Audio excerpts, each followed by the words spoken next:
Chers auditeurs, chères auditrices, vous écoutez bien Cinéphile de notre temps et nous avons le plaisir de vous accueillir pour ce nouvel épisode avec de nouveaux micros.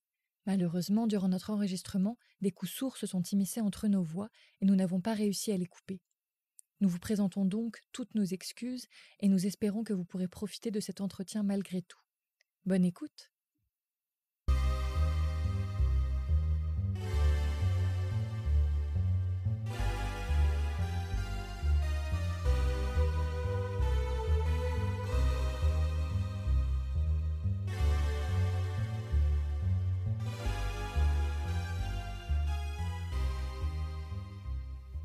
Notre invité est un amoureux des images et du son, que ce soit lorsqu'il réalise des films ou qu'il en agence la musique. Il y a quelques années, bien avant la pandémie, il s'est confiné au sein des murs de sa maison alsacienne et il s'est noyé dans des millions d'images et des centaines de films. Certains téléchargés plus ou moins légalement.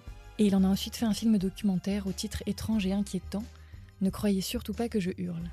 Comme une résonance, pendant le premier confinement en mars 2020, on a vu apparaître sur Facebook un drôle de groupe nommé La Loupe, où des cinéphiles pirates échangent des films rares et oubliés, dans tous les cas inaccessibles depuis les sentiers battus de la légalité.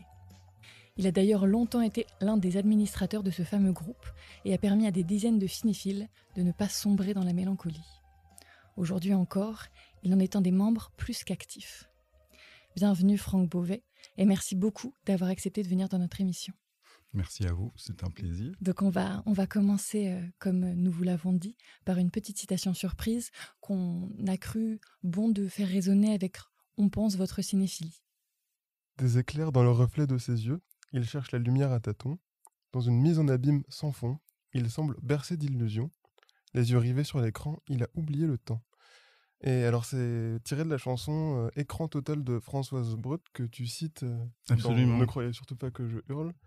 Donc déjà, qu'est-ce qu'elle évoque à propos de ta cinéphilie, en fait, cette citation Elle évoque l'addiction. Elle évoque l'addiction, elle évoque des choses dont on va sans doute reparler, l'enfermement, la claustration et un désir éperdu d'image. Effectivement, c'est une chanson que j'avais découverte très peu de temps avant d'aller voir le concert que je mentionne dans le film. Et ça crée un écho assez étrange. J'étais allé voir discuter 2 minutes avec Françoise Breu après. J'avais vraiment particulièrement parlé de cette chanson-ci. Mais souvent, quand on prépare un film, il y a des choses qui arrivent et c'est souvent les plus belles qu'on cherche pas. Et là, vraiment, l'album venait de sortir. J'ai entendu et cette chanson est arrivée comme un boomerang et elle est restée. Quand j'ai écrit la narration, c'est revenu aussi. Mais oui, l'addiction, la difficulté du dehors aussi. Bon, on va reparler un peu des voix, je crois que c'est notre première question du portrait. Tout à fait. Du coup, la première question qu'on t'a posée, qui s'est imposée assez facilement à nous quand même, c'est si tu étais une voix off dans un film. Et donc tu nous as répondu par l'adaptation du livre de Georges Perec, Un homme qui dort. Ouais. Alors j'aurais pu répondre vraiment pas mal de choses. Il y a énormément de voix off au cinéma et il y en a beaucoup que j'aime énormément. Et puis on rappelle que ton film est bercé par une voix off qui est la tienne dans Ne croyez surtout pas que je hurle, c'est pour ça qu'on t'a posé la question. Absolument. Donc il y a des voix off qui comptent, avant de répondre précisément à la chanson qu'il faut que je mentionne, qui sont par exemple la voix off de L'amour existe de Piala qui me bouleverse. Il y a les voix off d'auteurs réalisateurs, la voix de Cavalier, la voix d'Ackerman, évidemment, la voix de Debord qui m'a beaucoup guidé sur Ne croyez surtout pas que je hurle, pas tant en termes idéologiques, même s'il y a évidemment beaucoup de choses que je partage avec la pensée de Debord, mais que dans la neutralité de la voix. Après, la question étant, si j'étais une voix off, ce qui est quand même un peu plus complexe, j'ai choisi une voix de femme déjà. Curieusement, je trouve l'idée extraordinaire d'adapter. Donc Kézanne et Pérec ont travaillé ensemble à l'adaptation en permanence. Le livre existait déjà. Ils ont développé une écriture dans un premier temps. Alors je le sais parce que j'ai relu en diagonale un papier de Vertigo ce matin, en pensant au film sans voix off. Ils voulaient développer quelque chose. Leur modèle, c'était Il Posto, l'emploi d'Ermanno Olmi. C'était un modèle néo-réaliste. Ils ont développé l'écriture, ils se sont rendus compte que ça ne marchait pas. Et à partir du moment où ils ont décidé de passer à la voix off, pour eux, c'était une évidence qu'il fallait que ce soit une voix de femme, soit une voix d'enfant, soit une femme de vieillard, mais absolument pas la voix d'un jeune homme qui est le jeune homme qu'on voit à l'écran pendant tout le film. C'est une voix off qui est fabuleuse. Alors d'une part, je trouve par sa retenue, parce qu'encore une fois, comme chez Debord, c'est plutôt une voix grise. Et dans l'article de Vertigo, il était bien précisé qu'ils avaient dû casser toute velléité dramatique d'interprétation chez Ludmilla Michael dans un premier temps. Et elle est comédienne, je crois. Elle a fait la comédie française. Elle est comédienne, tout à fait. Et donc évidemment, la première tendance est à lyriciser, à interpréter en tant qu'acteur. Il fallait quelque chose d'assez neutre.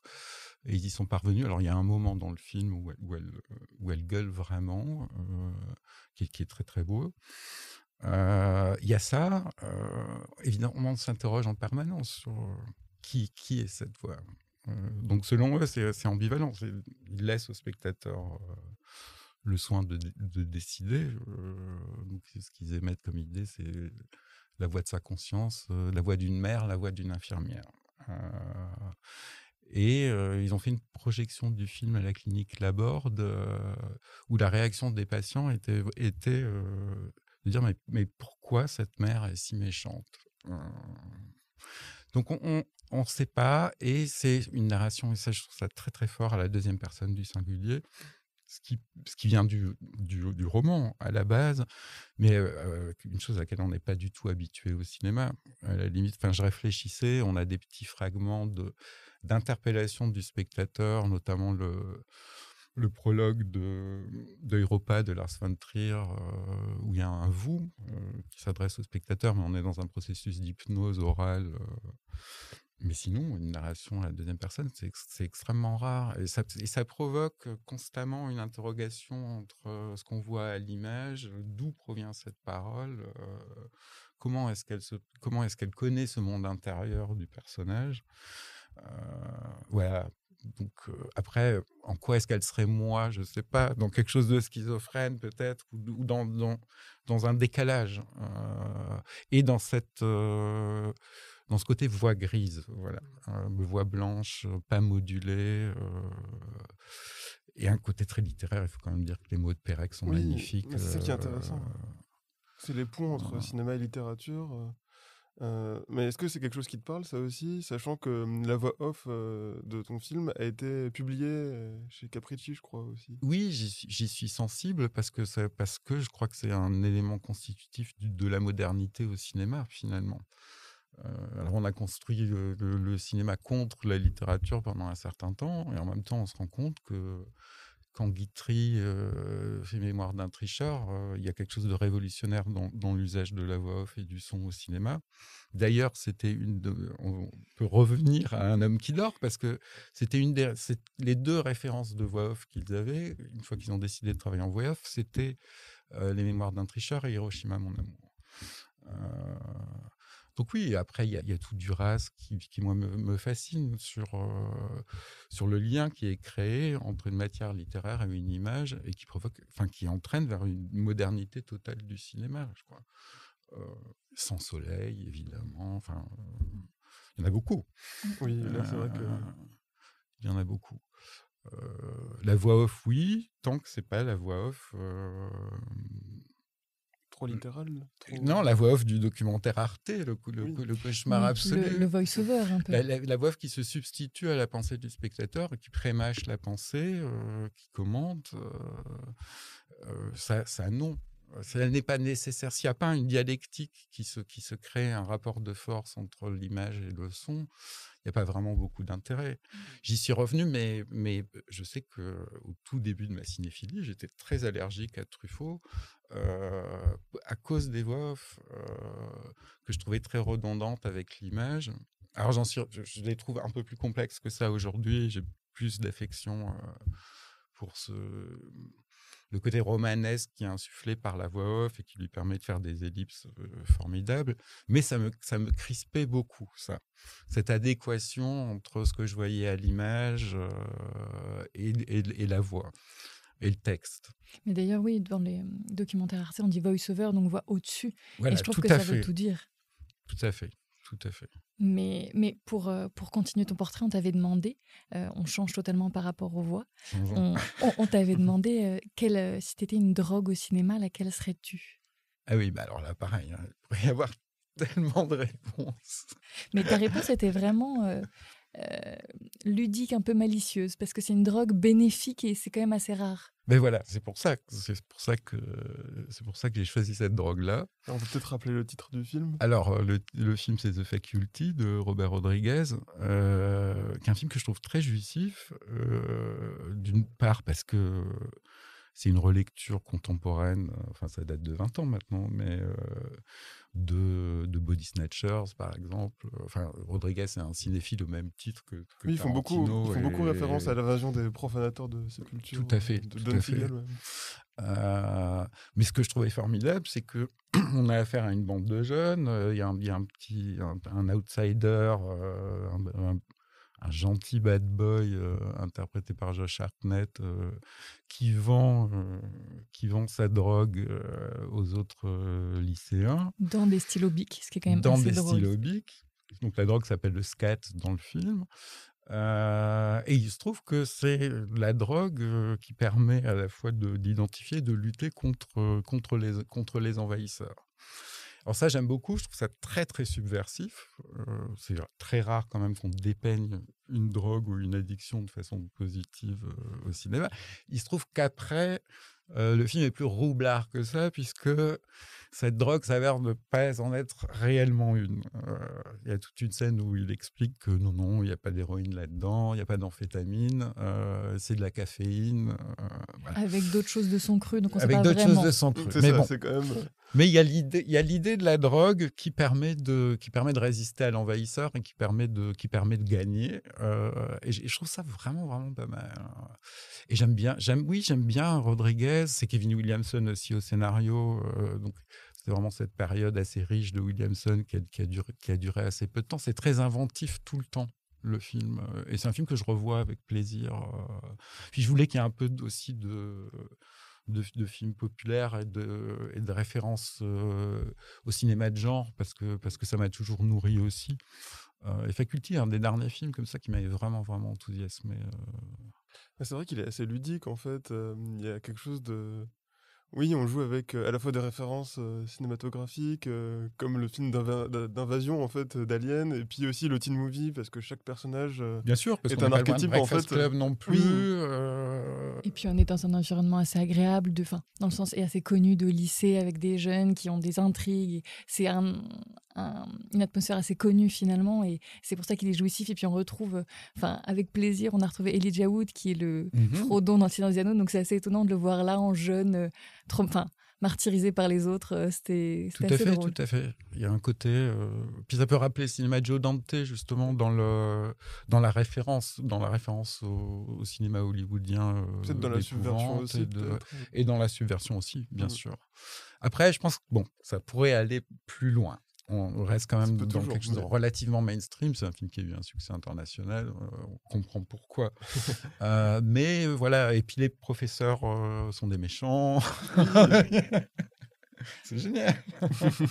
mais pour repartir sur quelque chose de plus déprimant que The Faculty, mais ta réponse était très belle. On t'a demandé si tu étais une mère au cinéma. Laquelle serais-tu? Et vraiment, c'était une belle réponse. Je te laisse... Mais d'abord, c'est une question extrêmement complexe. Je ne me la suis jamais posée avant de la lire. Et je ne me suis jamais Oui, je me suis jamais retrouvé face à un film en m'identifiant ou en me projetant sur un personnage de mère. Par définition, c'est l'altérité totale. Je suis même pas père, donc ça m'a vraiment beaucoup perturbé. Mais les personnages de mère sont proches, enfin, sont des gens qui sont vraiment très constants dans tes films quand même. Ils sont là, on les sent. On y a Oui, pensé en tout cas. oui, tout à fait, tout à fait. Mais je me suis jamais projeté là-dedans et c'était compliqué. Alors la première tendance, c'est de dire quelles sont les mères formidables du cinéma qui me reviennent à l'esprit. Il y a les mères courage soviétiques, évidemment. Imitation of Life, qui est un film très important pour moi. Il y a deux mères. Mais si je regarde les choses en face, et pour répondre précisément à la question, ça ne correspond pas à la mère que je serais du tout. La mère que je serais, oui, c'est plus la Jeanne Dillman de Chantal Akerman. Et pourquoi alors? Est-ce que tu veux nous rappeler un peu comment elle est, cette Jeanne Dillman? Comment elle est, Jeanne Dillman? Jeanne Dillman, elle vit donc le film est structuré en 3 jours, et elle vit dans une répétition et dans un quadrillage du temps permanent. C'est-à-dire que si l'emploi du temps qu'elle a mis en place et qui se répète quotidiennement déraille, ce qu'on va voir advenir au fur et à mesure dans le film, il y a un espace de liberté qui arrive qui fait tout exploser. Donc il y a un équilibre qui est présent, tout en étant oppressant, hein, par ailleurs, mais qui tient à la répétition et au rituel. Et je dois avouer que c'est un peu comme ça que je structure mes journées. Encore une fois, on parle aussi là au présent, dans un temps où ça fait presque 1 an qu'on est confiné alternativement ou pas. C'est pas pour rien qu'il y a un homme qui dort qui revient. C'est pas pour Oui, rien qu'il y a c'est ce Jeanne qu'on s'est Dillman dit qui aussi. revient. C'est les films de confinement. À un moment, cette répétition, je l'ai en moi. Je structure mes journées de façon assez semblable. En temps normal, il y a des ruptures qui ne provoquent pas de cataclysme, qui sont Oui, sachant que là, bienvenues. c'est une aliénation poussée à l'extrême aussi, quand même. Voilà. Mais là, sur les journées de confinement, sur les journées de solitude, je me rends compte, une répétition des mêmes gestes. Alors, c'est pas la minute près comme Jeanne Dillman. Et puis, je ne fais pas une pause pour recevoir des clients ou des clientes. Le temps de faire bouillir des pommes de terre. Mais oui, c'est un besoin de structurer le temps pour qu'il n'y ait pas de vide. Et pour qu'on reste vertical, quoi. Sinon, on explose et on finit par assassiner des gens. C'est quand même Voilà. malheureux.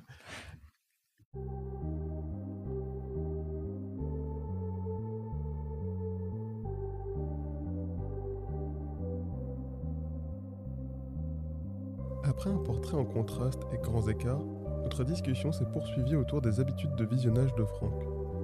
Il y raconte sa journée type de spectateur compulsif et confiné. S'en sont suivies des réflexions sur sa collection physique de films et sur son rapport conflictuel au support, qu'il s'agisse de cassettes, de DVD ou de Blu-ray. Enfin, face à sa bibliothèque de films, nous l'avons interrogé sur sa mémoire de cinéphile.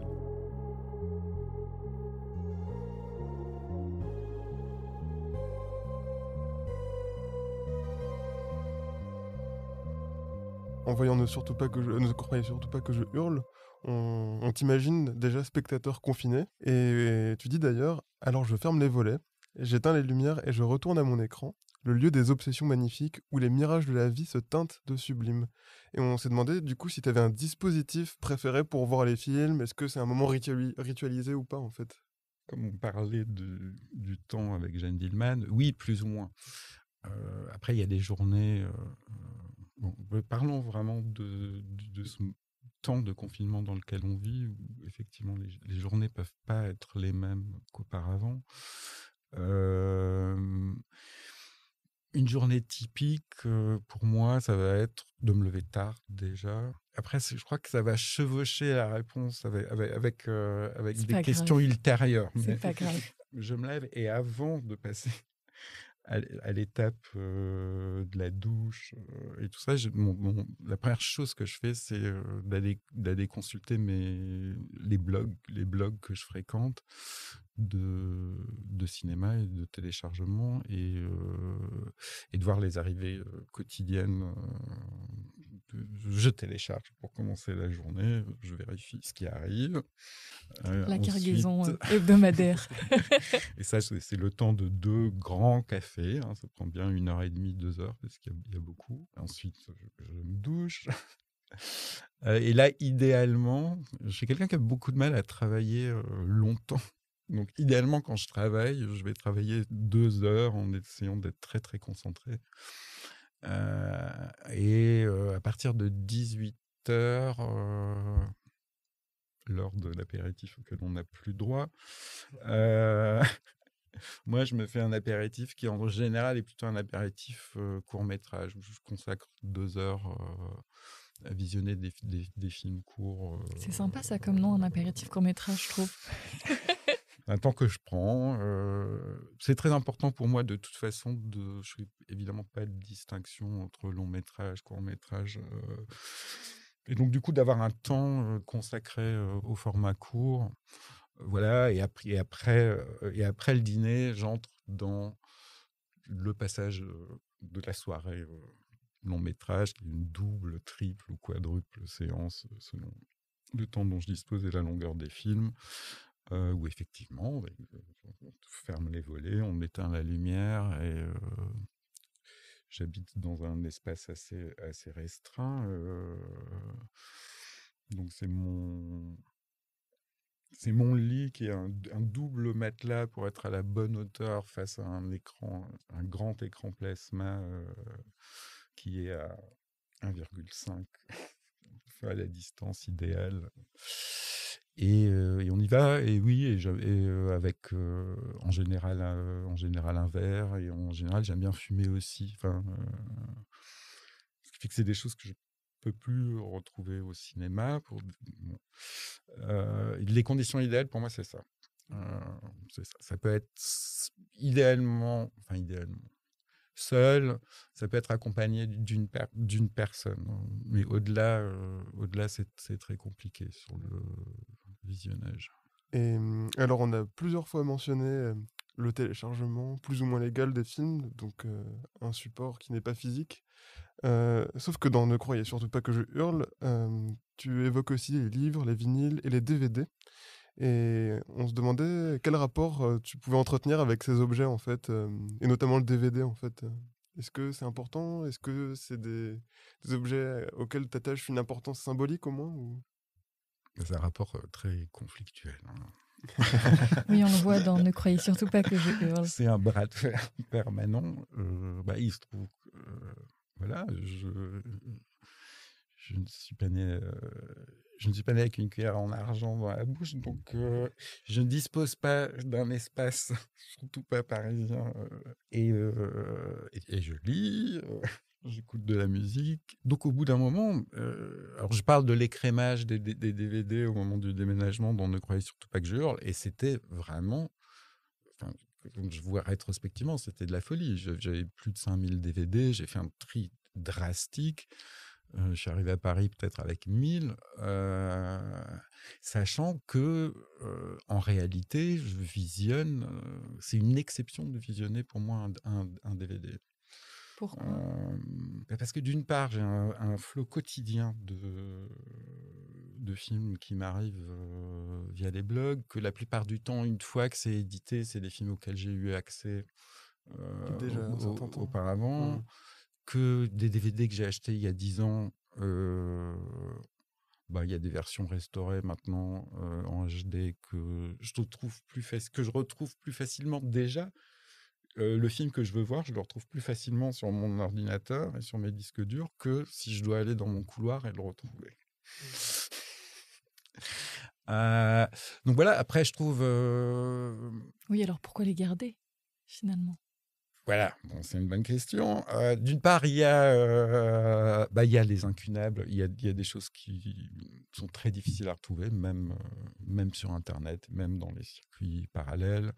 Il y a l'attachement, à des coffrets, l'attachement au travail éditorial évidemment qui peut accompagner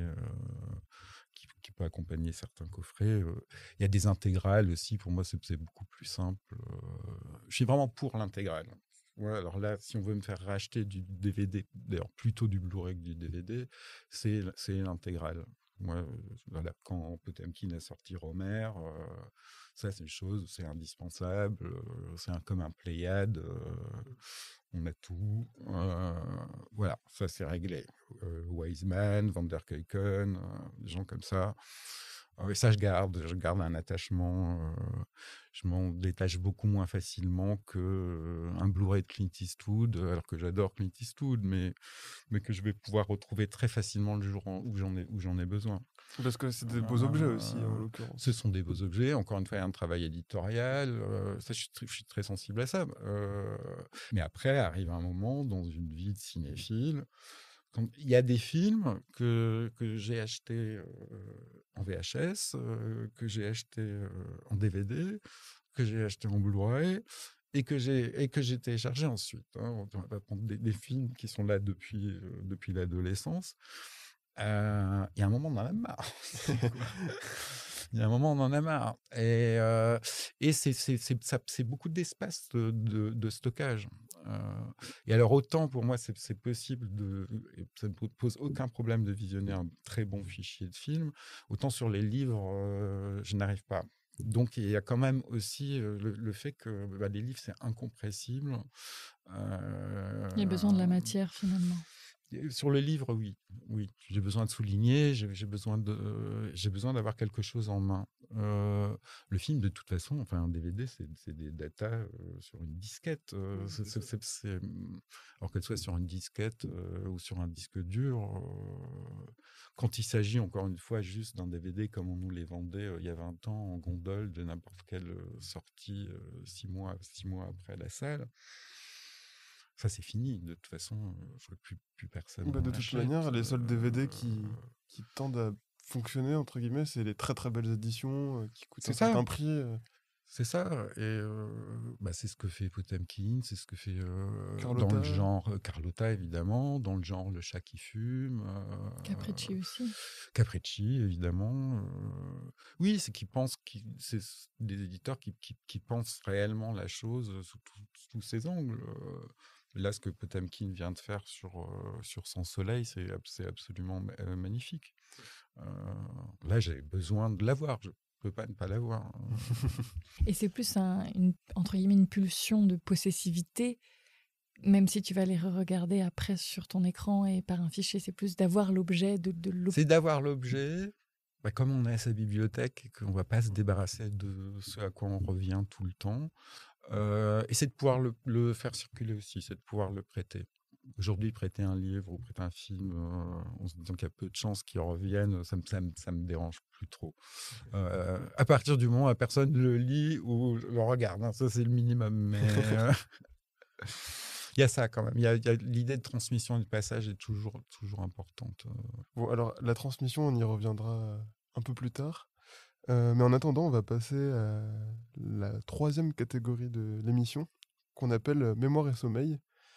Et on s'est dit que entre ton film, forcément, et puis l'expérience que tu as pu avoir dans des festivals comme celui d'Entrevue à Belfort, tu étais souvent amené à faire des liens entre les films. Et ça nous a amené à la question suivante, en fait. Comment fonctionne ta mémoire de cinéphile?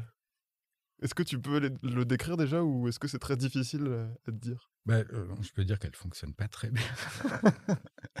Ça, c'est sûr. Il y a tellement de couches qui se rajoutent quotidiennement.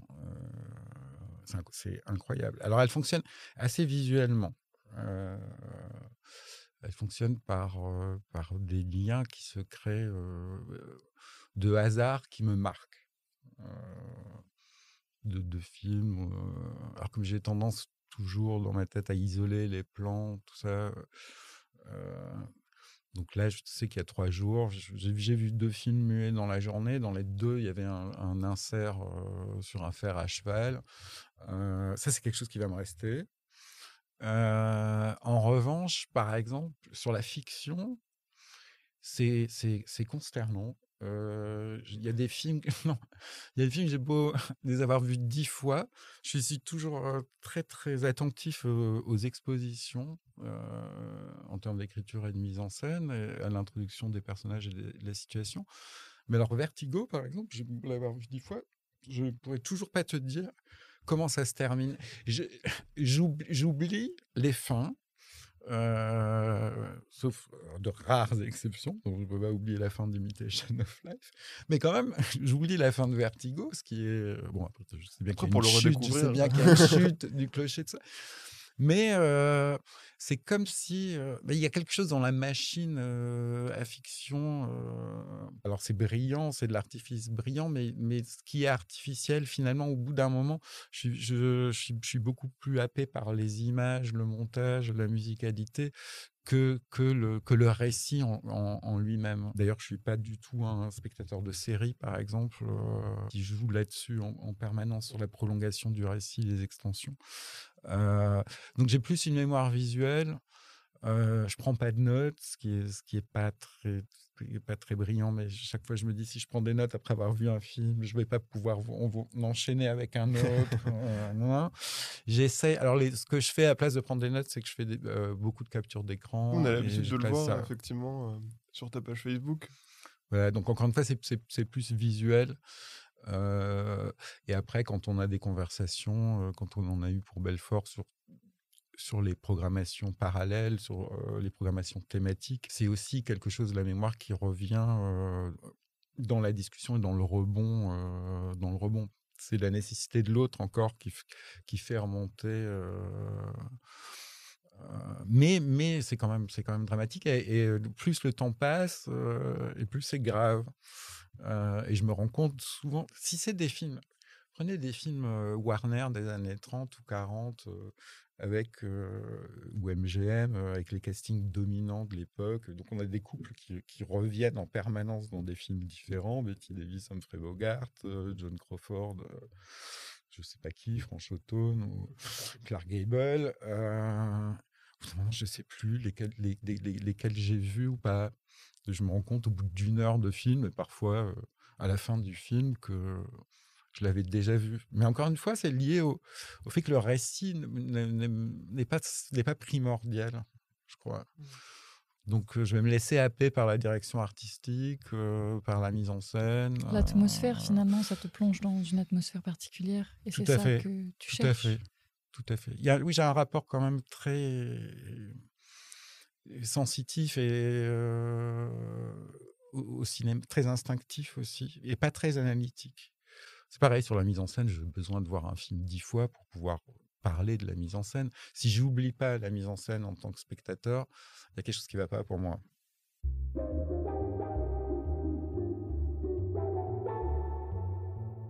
Franck Beauvais a fait fonctionner sa mémoire de cinéphile pour évoquer une des scènes du film de John Carpenter, They Live, dans notre carte blanche.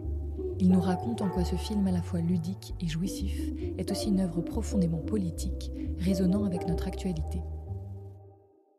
Bon, déjà, grosse hésitation. J'hésitais avec le zombie de Romero. J'ai revu les deux. Je me suis dit, c'est un peu plus lisible directement dans They Live. Je voulais pas spécialement référer à un point d'actualité du moment. Il y aurait eu dans Zombie, il y a vraiment un passage qui peut évoquer l'invasion du Capitole. De Trump, là. Oui. C'est celui dans le centre commercial. C'est dans le centre Zombie. commercial. Ouais. Ils se sont recréés une sorte de home dans ce centre commercial, et arrivent de l'extérieur des rednecks très violents. Mais en même temps, c'est assez complexe, le discours sur la société de consommation dans le Romero. Et j'ai pensé à They Live. Alors oui, sur l'actualité, mais encore une fois, sur l'actualité dans laquelle on est depuis depuis un an. Alors pourquoi? Parce que ce que je ressens profondément et ce qui m'affecte au plus haut point là-dedans, c'est des choses qui existaient déjà auparavant, mais il reste plus que ça. Enfin, c'est très lisible aujourd'hui que l'espace de liberté qui est laissé à l'individu, euh, c'est la consommation. C'est l'illusion de la liberté, elle est dans la consommation. Je suis vraiment pas le premier à dire ça, on est d'accord. Il se trouve que c'est assez éclatant dans le film de Carpenter, que j'aime beaucoup, qui est un film que j'avais découvert à sa sortie. Alors la scène, d'une part, c'est Carpenter, on est dans un décalque de situation de western dès le début. On a un héros solitaire Qui débarque sur les routes. Qui débarque sur les routes, qui arrive dans une ville où il n'y a pas de travail, où on ne veut pas trop des étrangers. En tout cas, il n'est pas extrêmement bien accueilli. Il finit par trouver un travail, mais pas d'endroit où dormir, à rejoindre un camp de sans-emploi ou de prolétaires, clairement. Et il se rend compte que il y a quelques agissements un peu curieux. Il y a une église à côté où il se passe des choses qui ressemblent pas trop à ce qui devrait se passer dans une église vue de loin. Il va y voir de plus près. Et surtout, il y a une descente de police assez violente sur ce camp, qui nous rappelle d'autres images d'actualité. Cette église est complètement mise à sac.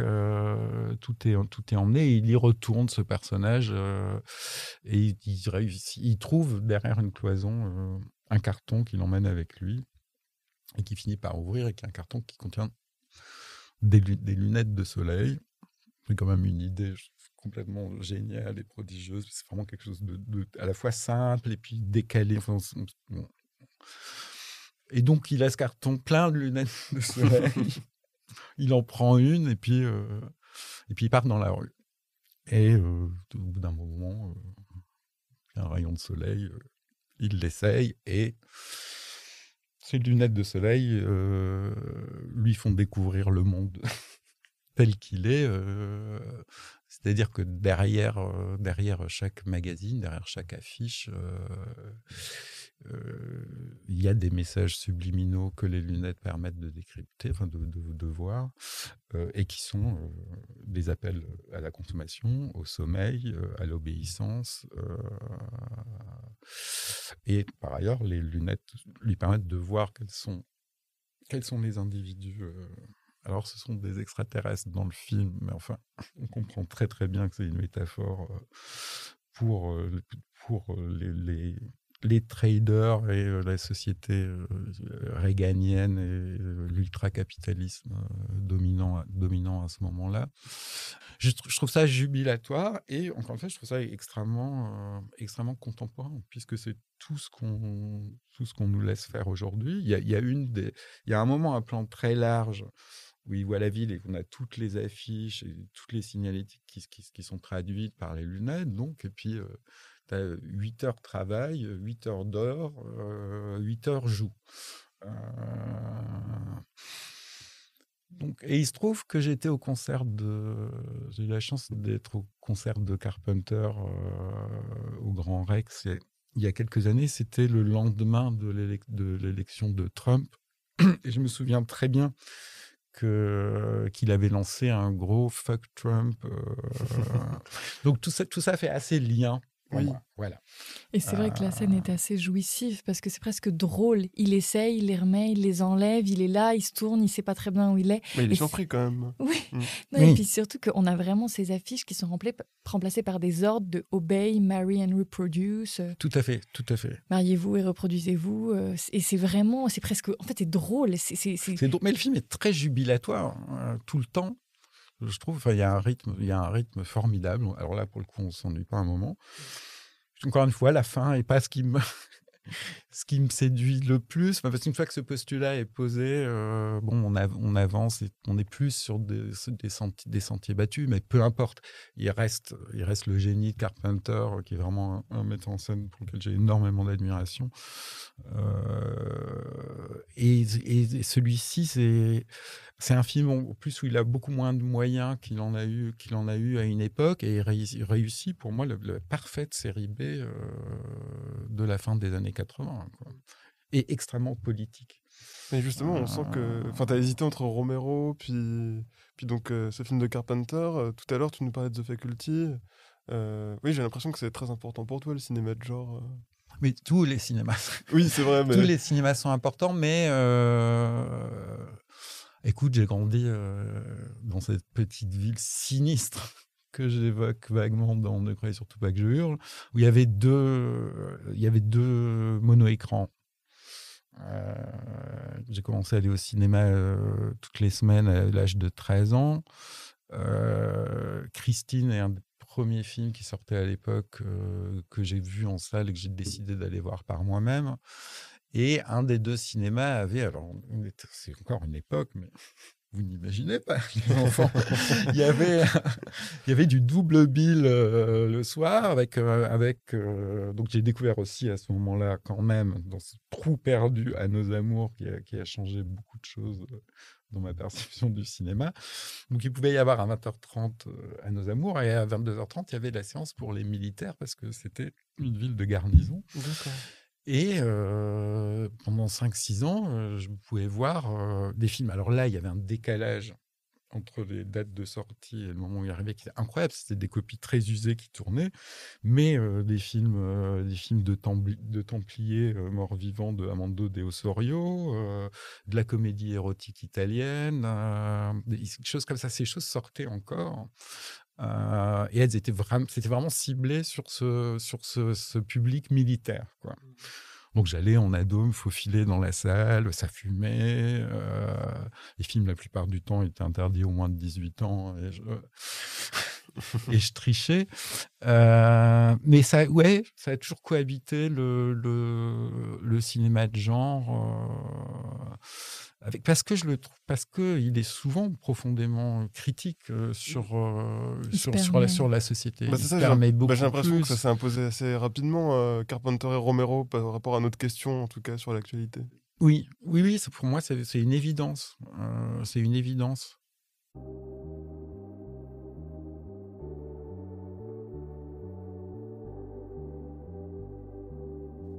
Dans cette dernière grande partie, nous évoquons la place qu'Internet prend désormais dans la vie de nombreux cinéphiles.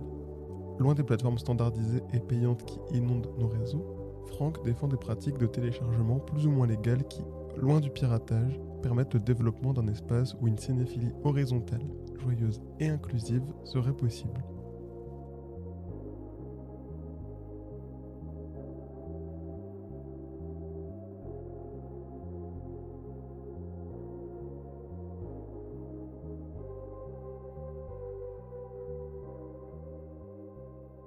Autant j'ai fréquenté la salle, j'y allais quotidiennement il y a 20 ans encore, peut-être, oui.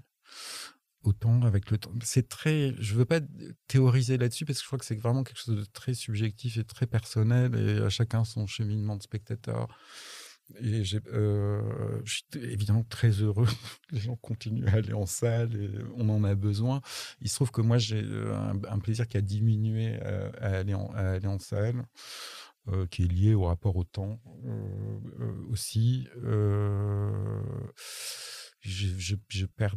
C'est lié au rapport au temps et à ce qui est distribué,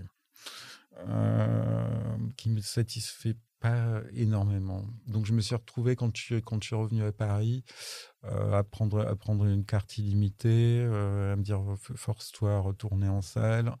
Et je n'allais voir que des débuts de films. Je sortais dépité au bout de 20 minutes, en colère, en me disant j'aurais eu le temps de voir 2 bons films chez moi, le temps de me déplacer, de revenir, de subir des bandes annonces. Donc, et puis j'ai pas. Alors je sais que beaucoup de gens aiment ce sentiment de communion dans le noir avec des inconnus. Personnellement. Je fais pas ça. Je veux bien communier dans le noir avec moi-même. Donc la maison c'est très bien, et c'est surtout, je vois beaucoup de films, mais j'en arrête énormément. C'est-à-dire que je défriche, j'essaie de défricher en permanence, et quand ça va pas, je ne suis pas un spectateur masochiste qui va me dire je l'ai vu pour le voir, c'est très bien. Ça va pas, j'arrête. Et je peux y revenir peut-être 10 ou 15 ans plus tard. C'est pas forcément le film, c'est peut-être moi. Mais je veux éprouver du plaisir au moment où je vois un film. Et ça, ça me le permet, le visionnage à la maison. Et Internet, oui, depuis... plus c'est exponentiel, mais là, vraiment, ces dernières années... Et cette dernière année... Vraiment, on trouve tout. On a vu aussi cette année précisément que quand même il y avait quelque chose qui se déplaçait avec l'obligation pour nombre de festivals de passer en ligne. Alors, il y a des gens qui crient au diable. Moi, personnellement, je trouve ça formidable. Je trouve ça formidable d'habiter dans une province éloignée et de pouvoir suivre le cinéma du réel toute la semaine, qui est quelque chose qui, quand on n'est pas parisien, n'est pas possible. Jusqu'à une démocratisation de l'accès au film via la mise en ligne de ces programmations. Je trouve ça très enthousiasmant, très motivant. Moi, j'aime beaucoup suivre les festivals en ligne, beaucoup plus que si j'avais à prendre une demi-heure le métro pour aller à Beaubourg, voir le film. Et je suis aussi comme spectateur, j'ai pas forcément besoin d'un discours immédiat sur le film et après le film, ou de l'explication par... T'as envie de le garder en toi, J'ai envie de le garder en moi. Oui, il y a un rapport assez intime au film qui fait que ça me convient bien, ce type de visionnage. Et après, Internet, quand même, disons... Alors, tu as utilisé au début de l'émission le mot pirate, qui est un mot que j'aime pas beaucoup. Ah, toutes mes excuses. Non, c'est le premier mot qu'on a tendance à utiliser, et puis je ne sais pas par quoi le remplacer. Mais enfin, pour moi, un pirate, dans le piratage, il y a une notion de gain. Il y a une notion d'argent. Un pirate, c'est quelqu'un qui pille. Alors, il y en a sur le net. Moi, je vois beaucoup des endroits qui sont... de partage. Qui sont des endroits, d'une part, de partage. Donc, encore une fois, de démocratisation d'accès à la culture gratuite. Et surtout, des endroits qui sont comme des cinémathèques virtuelles et qui se substituent au travail des distributeurs, qui permettent l'accès, parce qu'il y a quand même des gens qui passent un temps incroyable à sous-titrer des films pour qu'ils soient accessibles à tout le monde. C'est pas rien. Enfin, pour moi, c'est plutôt un cercle vertueux. Et on a quand même, alors au-delà de la question des droits, des films sur lesquels il y a des droits, il y a des diffuseurs. Certes, on peut discuter. Après, moi, mon souci n'est pas d'enrichir un distributeur ou un producteur, mais je veux qu'il puisse continuer à faire son travail, donc j'essaie de trouver un équilibre entre ça. J'ai perdu le fil. Tu parlais du fait que les voies, enfin Internet avait pris une voie alternative finalement par rapport aux distributeurs physiques, et que Internet permettait ce partage de films. Oui, et on a aujourd'hui plein de films qui sont bloqués pour des questions de droit et qui circulent sur Internet. On n'a pas d'accès, on n'a toujours pas de DVD. L'exemple le plus frappant, c'est La maman et la putain. Si le film ne circulait pas illégalement, entre guillemets, il ne serait pas vu. Et c'est le cas pour plein de films. Gérard Blin est un cinéaste dont on ne peut quasiment plus voir les films aujourd'hui. Il y a Les Amis qui est édité chez René Château et Un enfant dans la foule qui est épuisé depuis longtemps. C'est deux films de Gérard Blin, qui est un des cinéastes essentiels du cinéma français. Il n'y a pas Internet et il n'y a pas ce travail souterrain. On ne les voit plus. Guy Gilles, c'était le cas pendant longtemps aussi. On voit que sur La Loupe, il a connu un certain succès d'ailleurs. Oui, tout à fait. Ce qui était très intéressant avec l'expérience de la loupe, et surtout dans les premiers temps, c'était de voir, d'ausculter les demandes et de voir ce qui manquait aux spectateurs. Oui, ça a mis en lumière, en fait, tout à fait. des manques, des lacunes. Tout à fait. Quand des gens réclament Chantal Akerman. Alors moi, j'étais très surpris, mais je me suis rendu compte que oui, que les DVD de Chantal Akerman étaient complètement épuisés. Il y avait une demande incroyable là-dessus, et on a eu une grosse demande sur tout le cinéma minoritaire, sur le cinéma militant. Et c'est là, je trouve que c'était une période un peu magique. Enfin, il y a quelque chose qui s'est tissé avec la programmation de la clé, quelque part, qui remplissait exactement la même fonction. C'est d'un seul coup, oui, il y a des films, c'est incroyable, on n'a pas pu les voir pendant 30 ans. Aujourd'hui, les gens ont envie de voir les films de Carole Rousseau-Poulos. On les voit où?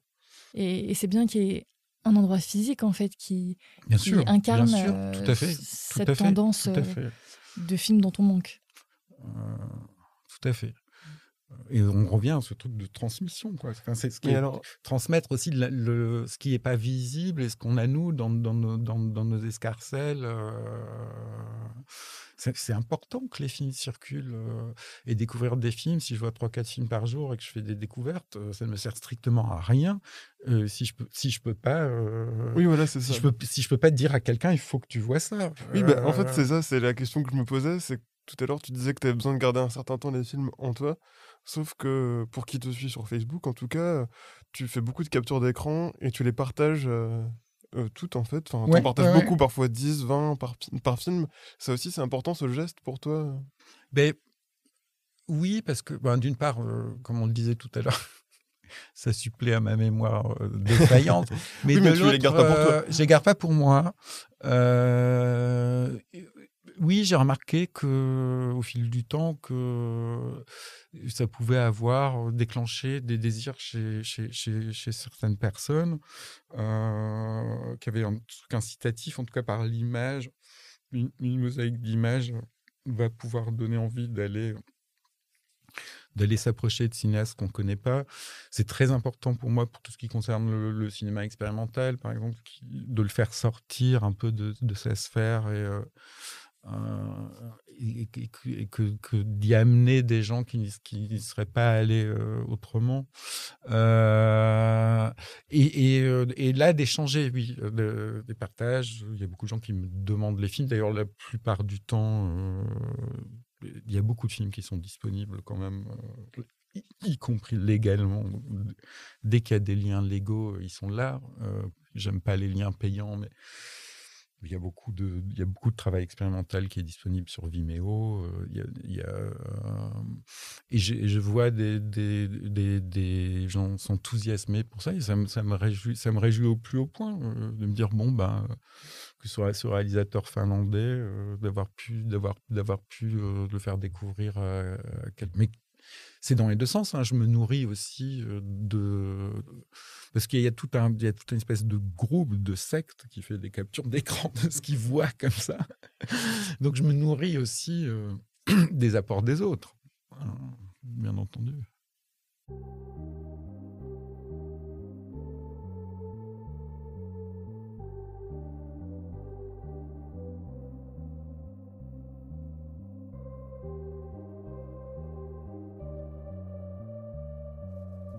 Dans son film « Ne croyez surtout pas que je hurle », Franck évoque les concepts de film miroir et de film refuge. Si ce dernier concept nous est familier, le terme de film miroir nous est plus inconnu. Pour mieux nous l'expliquer, Franck a choisi de nous parler du film de Josh Monde intitulé James White, puis a terminé en beauté avec le chef-d'œuvre de Sidney Lumet, Running on Empty, comme film refuge.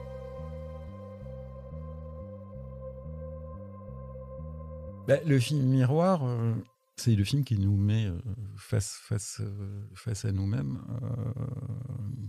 C'est le reflet de nos démons sur l'écran. Après, il y a des gens qui n'ont pas de démons, qui voient le reflet de leur bonté sur l'écran. C'est très, très bien.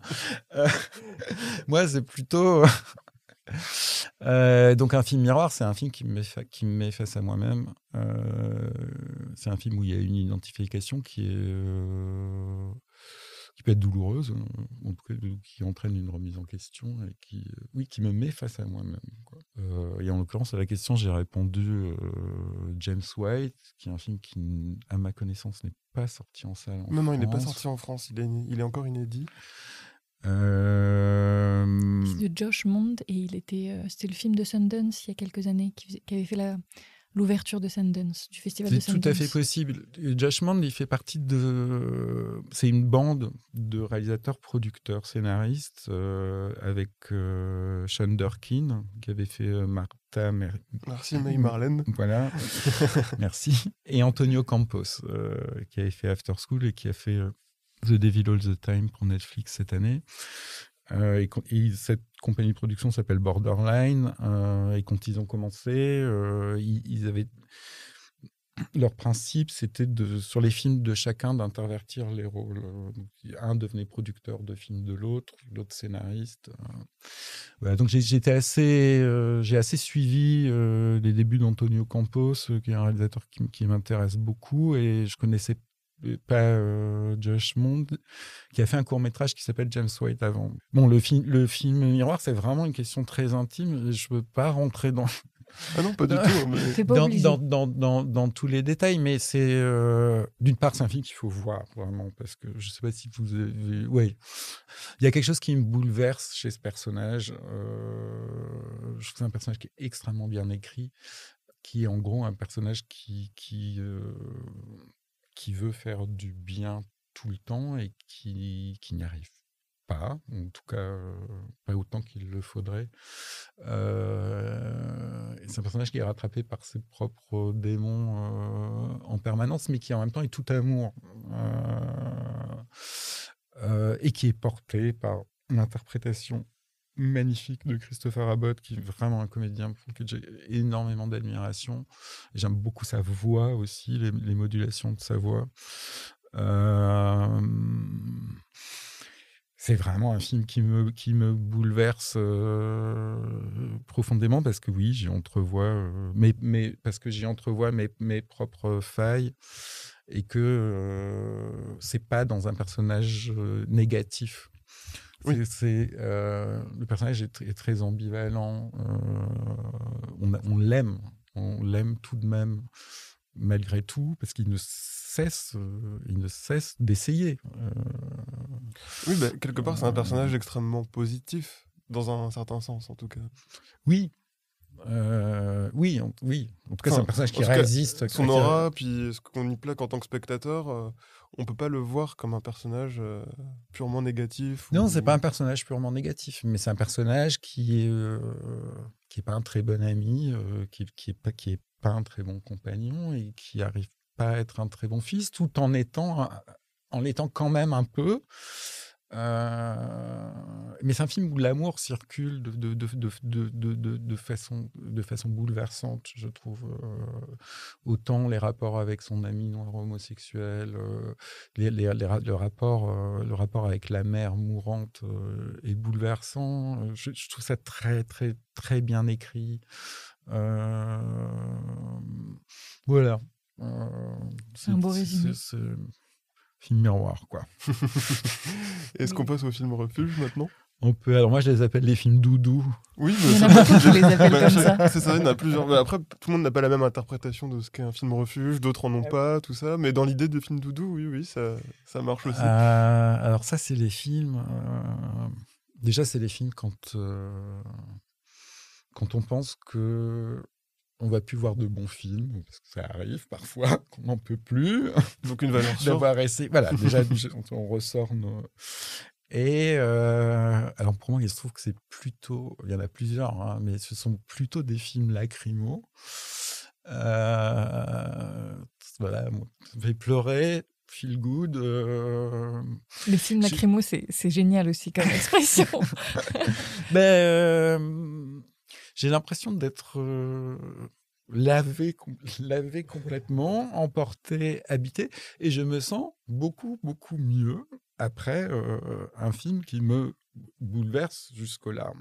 Et il se trouve qu'il y en a quelques-uns où les larmes sont là après la 20e vision, et je peux te dire, Alors là, je parlais de... Quand tu m'avais posé la question de à bout de course, Running on Empty de Sidney Lumet, c'est vraiment un film où je peux dire, à 8 minutes 15, je vais verser ma première larme. Je sais que cette scène va passer ensuite.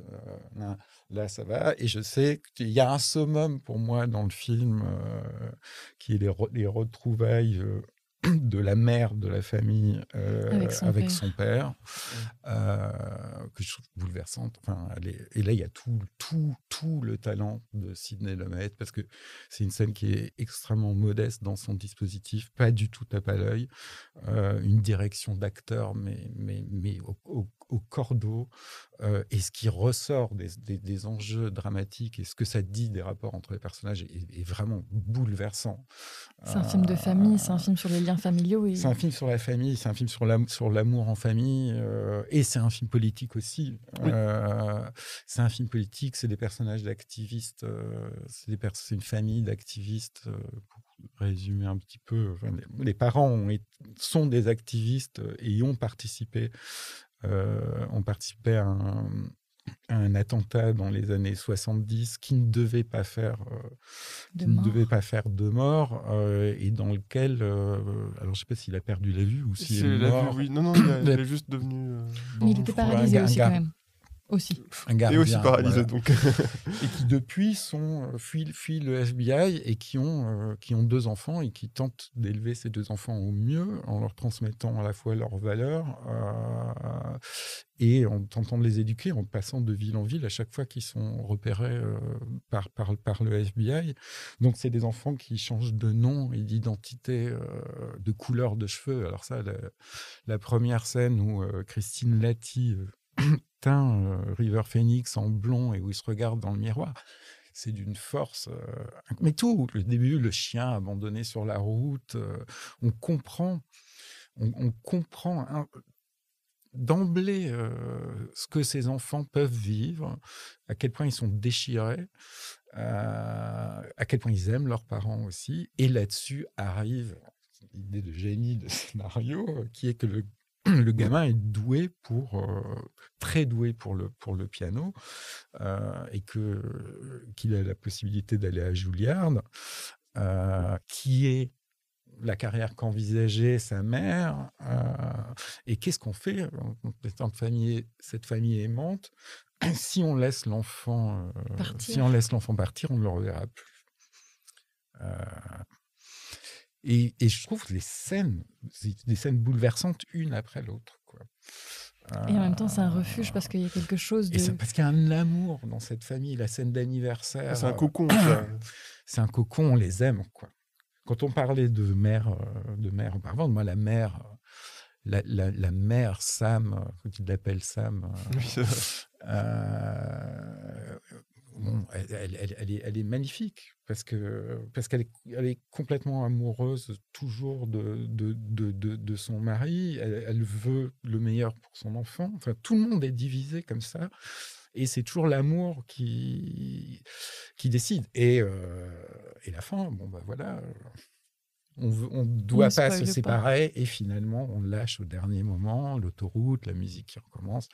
Ça, je vois ça, moi, je me sens toujours bien après. Et pourtant, j'ai pleuré.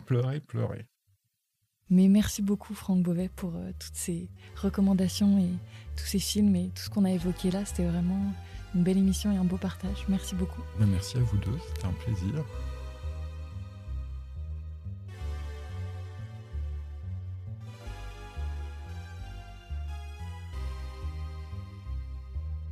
Ce podcast ne saurait exister sans Gabriel Régnier qui en compose la musique. Pour cet épisode, nous tenons à remercier particulièrement Élodie Imbeau qui nous a permis d'enregistrer dans les sous-sols de la Cinémathèque française, ainsi qu'Hugo Cohen qui a travaillé à rendre audible cet épisode grâce à ses talents de mixeur. Si vous avez aimé cet épisode, n'hésitez pas à en parler ou à le partager autour de vous. Cela nous aide beaucoup dans notre travail. À la prochaine!